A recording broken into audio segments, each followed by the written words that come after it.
Hello friends. स्वागत है आपका हमारे यूट्यूब चैनल आर के हिंदी कहानियों में। आज की कहानी है रोशन गलियों का अंधेरा। अरे ओ चंचल, सुन क्यों नहीं रही हो?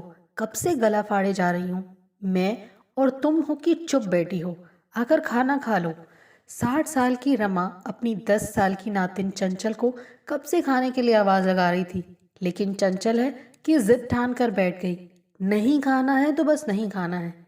ए बिटिया, अब इस बुढ़ापे में मुझे क्यों सता रही हो? चल ना, खाना खा ले हम दोनों। दरवाजे पर आम के पेड़ के नीचे मुंह फुलाकर बैठी चंचल के पास आकर नानी ने खुशामद की। नहीं, मुझे भूख नहीं है, तुम खा लो नानी, कहकर चंचल ने मुंह फेर लिया।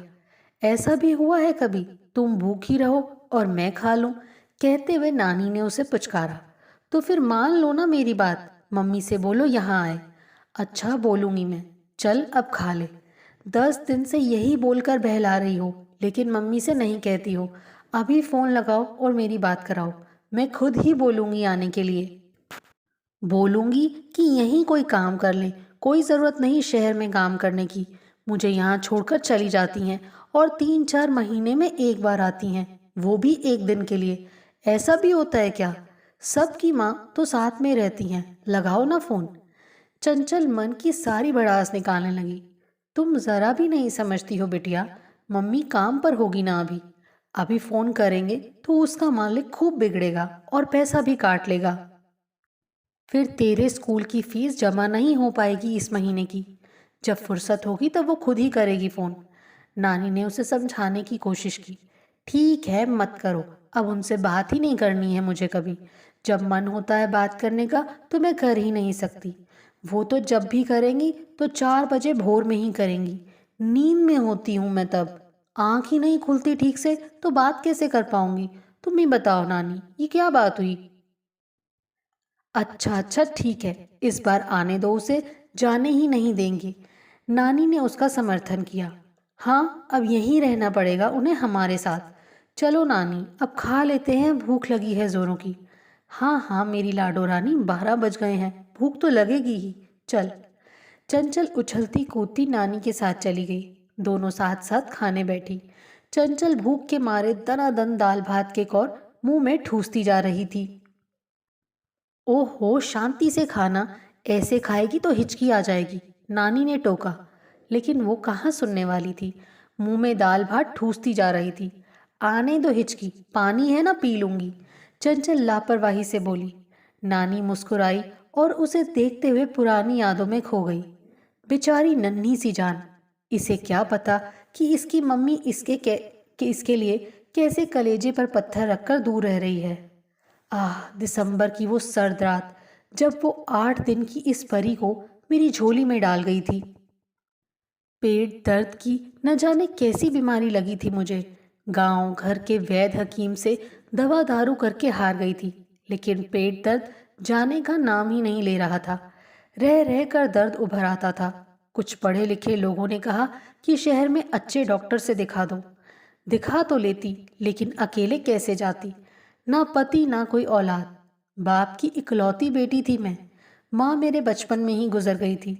मेरी शादी के 2 साल ही तो हुए थे और कोई बच्चा भी नहीं हुआ था। तीसरे साल में पति को जानलेवा बीमारी खा गई।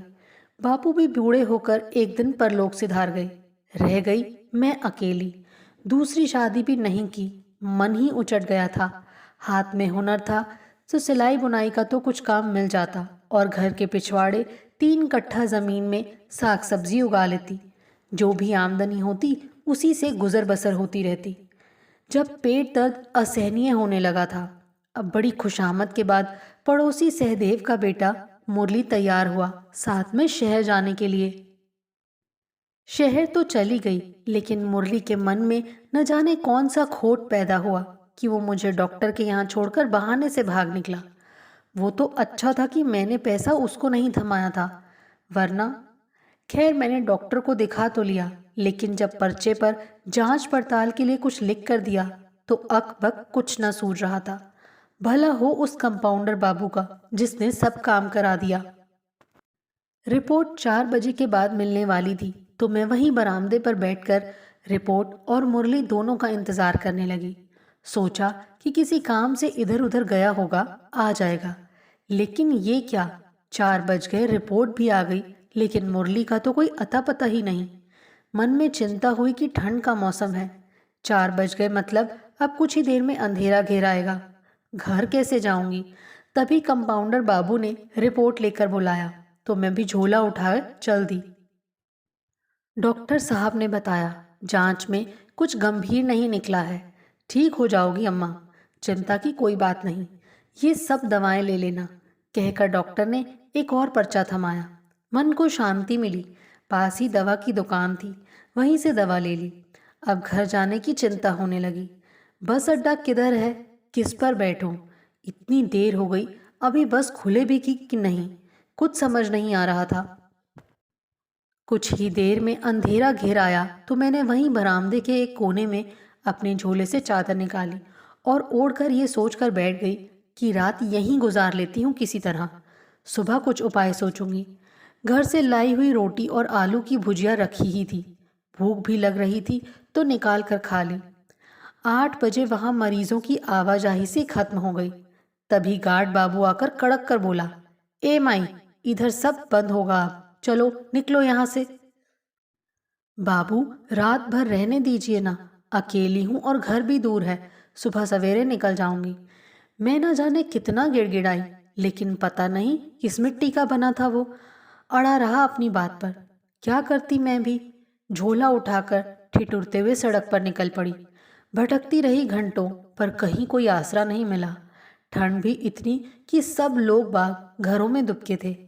चलते चलते पैर थक गए तो एक मकान के छज्जे के नीचे सीढ़ी पर रात गुजारने की सोचकर एक झोला रखा ही था कि 2-4 कुत्ते एक साथ टूट पड़े।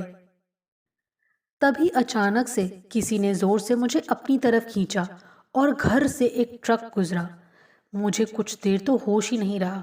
जब होश आया तो देखा कि मैं एक पेड़ के नीचे लेटी थी और 22-23 साल की एक खूबसूरत युवती, जिसकी गोद में नवजात बच्चा था, मेरा सिर सहला रही थी। तब सब समझ में आ गया कि अगर ये मुझे नहीं खींचती तो ट्रक मेरा काम तमाम कर देता।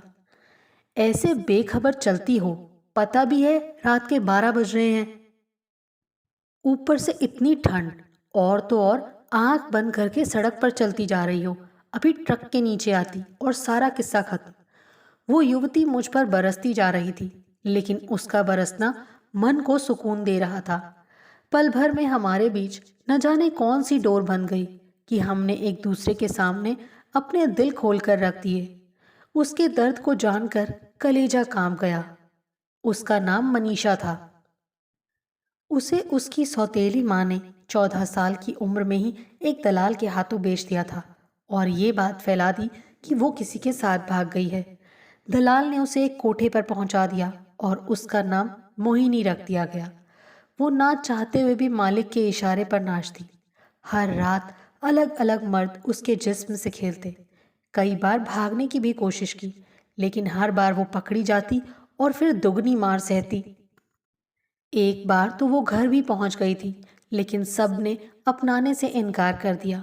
खूब जली कटी सुनाई। समंदर भर का दर्द लेकर वो लौट आई, फिर उसी अंधेरी गली में। 8 दिन पहले ही उसने बेटी को जन्म दिया था। पेट से तो वो पहले भी 2 बार रही थी, लेकिन जैसे ही पता चलता कि पेट में लड़का है, फौरन पेट गिरा दिया जाता, क्योंकि लड़कों के जिस्म से कमाई नहीं होती। इस बार लड़की थी तो उसका मालिक खुश था, लेकिन मोहिनी हर हाल में अपनी बच्ची को इस दलदल से, इस अंधेरी दुनिया से बाहर निकालना चाहती थी। यही सोचकर वो आज छिपते छिपाते बाहर निकली थी कि या तो कहीं भाग जाएगी या फिर बेटी के साथ नदी में कूदकर जान दे देगी। तुम जान देने की बात कैसे कर सकती हो बेटी, जबकि तुमने मेरी जान बचाई है। नहीं नहीं, तुम ऐसे नहीं कर सकती। मुझे जान देने की बात बिल्कुल पसंद नहीं आई। तो फिर मैं क्या करूं अम्मा, तुम ही बताओ, भागकर कहाँ जाऊं? लोग ना मुझे चैन से जीने देंगे, ना इस नन्ही सी जान को। ऐसी जिल्लत भरी जिंदगी से अच्छा है कि हम दोनों मर ही जाएं। उसके मुंह से अम्मा शब्द सुनकर मेरी छाती में ममता की धार फूट पड़ी। तुमने मेरी जान बचाई है तो मेरी जिंदगी तुम्हारी हुई ना। अभी अभी तुमने अम्मा बुलाया मुझे और मैंने तुम्हें बेटी, है कि नहीं? तो एक माँ के रहते बेटी को किस बात की चिंता? मेरी बेटी और नातिन मेरे साथ रहेंगी मेरे घर। नन्ही सी बच्ची को चादर में लपेटकर अपनी छाती से लगा लिया था मैंने। नहीं अम्मा, मैं तुम्हें किसी मुसीबत में नहीं डाल सकती। मोहिनी ने एकदम से इनकार कर दिया। कैसी मुसीबत?